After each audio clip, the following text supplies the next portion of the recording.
जय हिंद साथियों। थोड़ा सा कुछ टेक्निकल प्रॉब्लम की वजह से हमें इसी थ्योरी को पार्ट 2 में करना पड़ गया।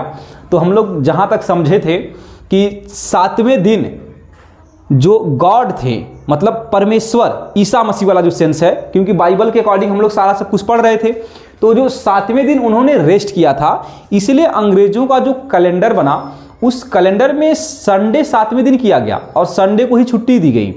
उनका मानना यह था कि जब हमारे ईश्वर ने संडे को रेस्ट किया तो संडे को हम भी रेस्ट करेंगे, हम भी रेस्ट करेंगे तो ईश्वर को ये लगेगा कि ये हमारे आधार से चल रहा है, तो काफ़ी अच्छा बात है, मतलब वो हमारे लिए अच्छा प्रिय इंसान होगा, इसलिए संडे को छुट्टी कर दी गई। मंडे को भी छुट्टी हो सकती थी, जो नहीं किया गया।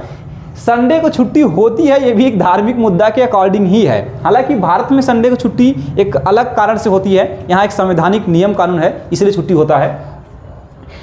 तो जो बाइबल है, इस बाइबल के अकॉर्डिंग जो जीवन है कैसे आए, ये आपको समझ में आ गया।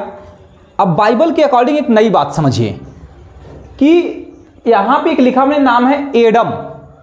एडम बाइबल के अनुसार आने वाला पहला पुरुष है इस पृथ्वी पर, मतलब इस पृथ्वी पर सबसे पहले एक पुरुष का निर्माण हुआ जिसका नाम एडम है। अगर ध्यान से बात समझिए, यहाँ पर यह कहा गया है कि सभी एनिमल्स और मनुष्य का निर्माण हुआ, लेकिन एक ही मनुष्य का जिक्र है कि सिर्फ एडम का निर्माण हुआ।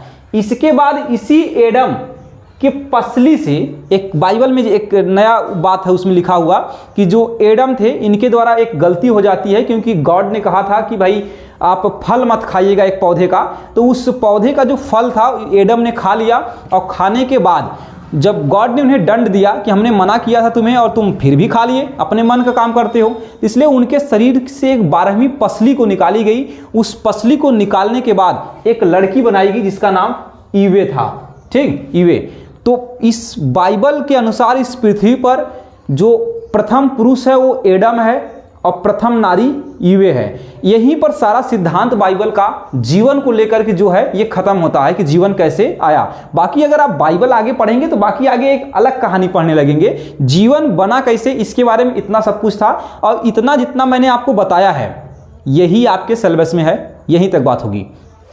अब हम लोग समझते हैं अकॉर्डिंग टू हिंदू रिलीजन कह रहे हैं, रिलीजन, हिंदू धर्म के अनुसार क्या है कि ब्रह्मांड का निर्माण कैसे हुआ। तो हिंदू धर्म जो इस पे कहता है कि जो एक ब्रह्मा जी का जिक्र होता है कि ब्रह्मा जो है ये ब्रह्मांड का निर्माण किए हैं, हमने यूनिवर्स लिखा है, मतलब ब्रह्मा ने ब्रह्मांड का निर्माण किया।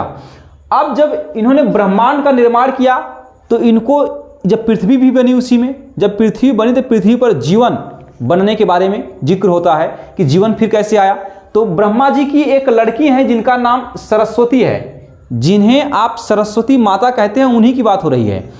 सरस्वती माता जो है ब्रह्मा जी की लड़की हैं, और ये ब्रह्मा जी अपने ही बिटिया के साथ शादी करते हैं, और शादी करने के बाद अपने ही बिटिया से एक पुत्र पैदा करते हैं, जिस पुत्र का नाम है मनु। ये जो मनु आप देख रहे हैं, हिंदू धर्म के अनुसार इस पृथ्वी पर पहला मनुष्य कोई था तो उसका नाम था मनु। मनु जो है इस पृथ्वी पर पहला मनुष्य है हिंदू धर्म के अनुसार से, जो किसका पुत्र है, ब्रह्मा और सरस्वती के पुत्र हैं। तो सरस्वती किसकी बिटिया है, ब्रह्मा की। एक बात यहीं से और जानिए, ब्रह्मा जी के इस काम को लेकर के कोई भी जो जितने गॉड थे, ईश्वर थे, वो सब नाराज थे, इसलिए ब्रह्मा को श्राप भी दे दिया गया कि आपका पूरे इस पृथ्वी लोक पर कहीं पर भी पूजा पाठ नहीं होगा।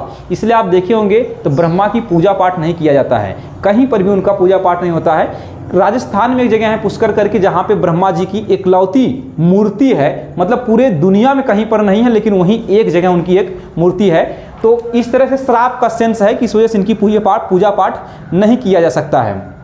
कि अब सोचिए, गॉड से भी इतनी बड़ी गलती हुई है, जो अपने बिटिया से ही शादी कर सकता है और अपनी बिटिया से ही एक पुत्र पैदा किया। ये भी एक प्रकार का बहुत विवादित मुद्दा है, उस मुद्दे को छोड़ते हम लोग हैं, साइंस में एंट्री करते हैं। तो ब्रह्मा द्वारा सरस्वती पैदा हुई और इन्होंने अपनी बिटिया से शादी किया, एक लड़का पैदा हुआ जिसका नाम है मनु, और मनु से इसके शरीर से बनाया गया कौन, श्रद्धा। अगर आप ध्यान से एक बात को समझें तो बाइबल की जो कहानी है और जो हिंदू धर्म की कहानी है काफ़ी मैच कर रहा है एक दूसरे से, कि दोनों में एक पहले पुरुष आ रहा है फिर एक स्त्री आ रही है। कुछ लोग ऐसा भी एक ब्लेम करते हैं कि जो बाइबल है, बाइबल में जो सिद्धांत लिखे गए हैं वो सिद्धांत सब कुछ हिंदू धर्म से चुरा करके लिखा गया है, ऐसा कुछ लोगों का मानना है। ऐसा इसलिए मानना है क्योंकि जो हिंदू धर्म है इसका जो काल माना जाता है 5-6 हज़ार वर्ष पहले है। ऐसा लोग कहते हैं कि आज से 5-6 हज़ार वर्ष पहले लगभग हिंदू धर्म की उत्पत्ति के बारे में ऐसा कुछ कहा जाता है। हालांकि इसका सही से कुछ डाटा फाटा है नहीं कि हिंदू धर्म रियल में कब उत्पन्न हुआ। तो जो ईसा मसीह जो थे सन 0 में पैदा हुए। सन 0 का मतलब आज भी सन चल रहा है 2023, तो मतलब आज से 2023 साल पहले ईसा मसीह पैदा हुए। जब ईसा मसीह पैदा हुए तो उसमें पहली बार बाइबल का जिक्र हुआ, बाइबल तब आई। तो मतलब जो किताब आज से 2023 साल सिर्फ पुरानी है उस किताब में ये सारी बातें लिखी हुई है। और जो हिंदू धर्म है, हिंदू धर्म में जितनी किताबें थी, जितने सभी बुक हैं, ये सब इससे बहुत पुरानी हैं। मतलब ईसा मसीह के पैदा होने से पहले ही बहुत सारी किताबें थी कि जीवन कैसे बना। तो कुछ लोग यह भी आरोप लगाते हैं कि जो ईसा मसीह हैं वो हिंदू धर्म की सारी बातों को इकट्ठा करके अपनी किताब में लिख दिए और एक नया मत दे दिए थोड़ा सुधार करके। ऐसा मानना है कुछ लोगों का, मेरा नहीं मानना है, नहीं तो हमें गाली दे दोगे। ठीक, यहाँ तक बात समझ में आ गई। अब सवाल ये है कि साइंस इस पर क्या कहता है। साइंस के अकॉर्डिंग ये सारी बातें शुद्ध बकवास है।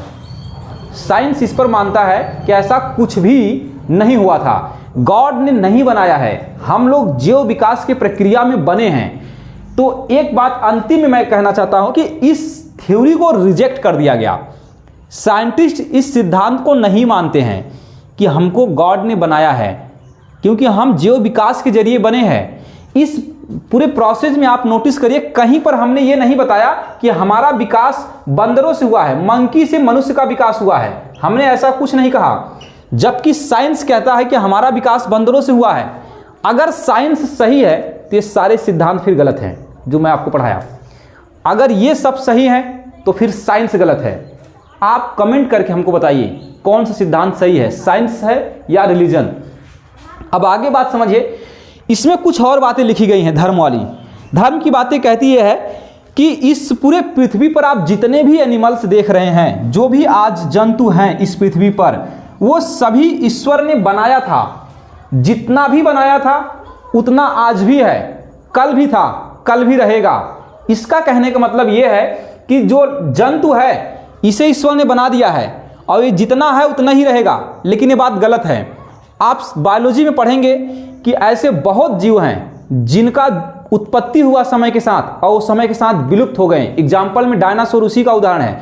अगर ईश्वर के ये फार्मूले सही हैं, जितना उसने निर्माण किया उतना है, उतना रहा था, उतना रहेगा, तो डायनासोर कैसे खत्म हुआ? मतलब कि इस विकास के दौर में साइंस सही बात कर रहा है कि कुछ जीव बनेंगे, कुछ जीव विलुप्त हो जाएंगे। ये हमेशा एक चलती रहेगी प्रक्रिया, कुछ हमेशा बनते रहेंगे, कुछ हमेशा विलुप्त होते रहेंगे। तो साइंस इस पे एक अलग मत दे रहा है, ये अलग मत दे रहा है। विज्ञान धर्म के अकॉर्डिंग जो है किसी भी प्रकार का जीव में कोई चेंजिंग नहीं हो रहा है। मतलब कि हमारा निर्माण मनुष्य के रूप में ही हुआ था और आज भी हम मनुष्य ही हैं। जबकि विज्ञान कहता है हमारा निर्माण नहीं बल्कि विकास हुआ है। विकास मतलब हम धीरे धीरे विकसित हुए हैं, बंदर से हम बने हैं। और एक बात समझिए, धर्म कहता है कि मनुष्य के अंदर किसी भी प्रकार का चेंजिंग नहीं होता है। आपको जान के हैरानी होगा, हमारे अंदर इतना ज़्यादा चेंजिंग हो रहा है जिसे हम लोग इवोल्यूशन कहते हैं। इवोल्यूशन का मतलब समझिए क्या था, हम लोगों को देखा था अंतर, मनुष्य के अंदर लगातार अंतर आ रहा है। अगर ये अंतर धर्म कहता है कोई अंतर नहीं हो रहा है। आप एक चीज़ नोटिस करिए, मैं एक बात बता रहा हूँ, हाइट। अभी हिंदुस्तान के लोगों की हाइट काफ़ी तेज़ी से कम हुई है। क्यों कम हुई? अगर ईश्वर कहता है कोई चेंजिंग नहीं होता तो फिर चेंजिंग कहाँ हो रहा है? ये भी बात होना चाहिए। अभी एज वाली जो बात है, पहले के लोगों की उम्र थोड़ी सी लंबी हुआ करती थी, आज हम लोग 60 साल पर आ गए हैं, 60 से 80 साल। तो हमारी उम्र क्यों कम हो गया? अगर सब कुछ जो ईश्वर द्वारा फिक्स डाटा दिया गया है, फिक्स डाटा पे काम क्यों नहीं हो रहा है? काम नहीं हो रहा है।